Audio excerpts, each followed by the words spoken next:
आज हम कुरुक्षेत्र की बात कर रहे हैं। वो धरती जिसके बारे में हमारे स्रोतों में इतना कुछ है, खासकर इसका ऐतिहासिक और धार्मिक महत्व। हाँ, बिल्कुल। तो सवाल यही उठता है कि आखिर इस जमीन में ऐसा क्या खास है, क्यों इतनी पूजनीय मानी जाती है। जाहिर है, एक तो महाभारत का युद्ध यहीं हुआ था। हाँ, और कहते हैं ज्योतिसर में कृष्ण ने अर्जुन को वो उपदेश दिया था। बिल्कुल सही। और देखिए, ये सिर्फ युद्ध भूमि नहीं थी। हम्म। हिंदू मान्यताओं में तो ये करीब करीब 48 कोस का एक पवित्र क्षेत्र माना जाता है। 48 कोस? हाँ काफी बड़ा इलाका हुआ है तो। हाँ, बहुत बड़ा। और इस पूरे दायरे में मतलब अनगिनत तीर्थ हैं, मंदिर हैं, पवित्र तालाब है।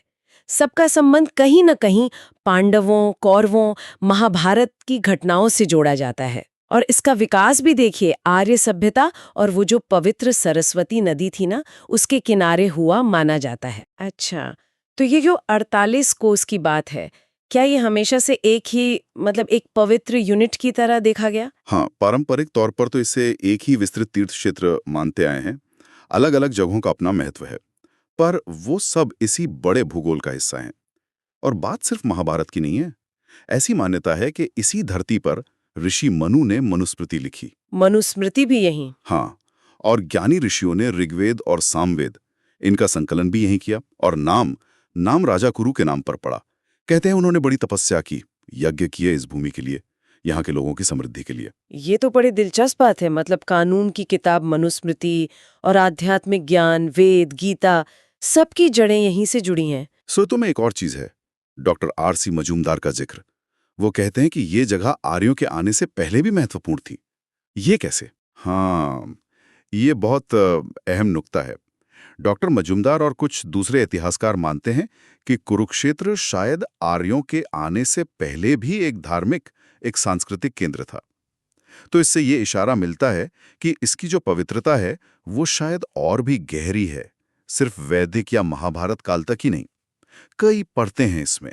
धर्म क्षेत्र की पहचान शायद बहुत पुरानी है। तो इतनी गहरी ऐतिहासिक और धार्मिक पहचान तो है ही। अब जरा आज के हरियाणा में इसके सफर की बात करें।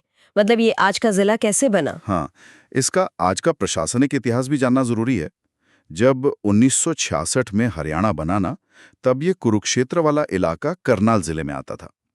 असल में 1947 तक तो जो आज हरियाणा है वो पंजाब का ही हिस्सा था।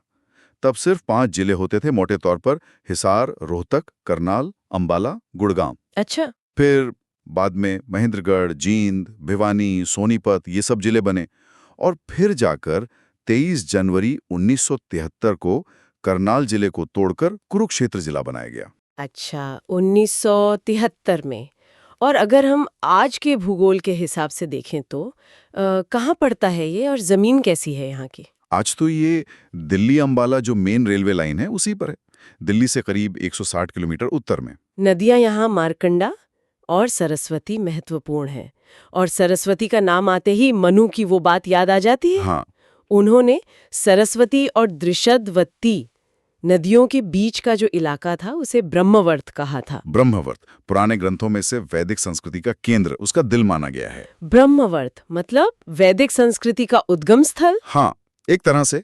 और जमीन की बात, लगता है ये सिर्फ आध्यात्मिक रूप से ही उपजाऊ नहीं है, वो चावल का कटोरा वाली बात भी है स्रोतों में। अरे बिल्कुल सही। ये कुरुक्षेत्र, करनाल और कैथल का जो पूरा इलाका है ना, ये बढ़िया बासमती चावल के लिए पूरे देश में मशहूर है। इसीलिए इसे भारत का चावल का कटोरा भी कहते हैं। अच्छा। मिट्टी यहाँ की ज्यादातर जलोढ़ है, दोमट और चिकनी मिट्टी भी है। धान की खेती के लिए एकदम बढ़िया। तो यहाँ आप देखिए, अध्यात्म, इतिहास और खेती, तीनों का कैसा संगम है। तो कुल मिलाकर हम ये कह सकते हैं कि कुरुक्षेत्र सिर्फ एक ज्योग्राफिकल लोकेशन नहीं है, ये धर्म क्षेत्र है, महाभारत की कर्म भूमि है, पुराने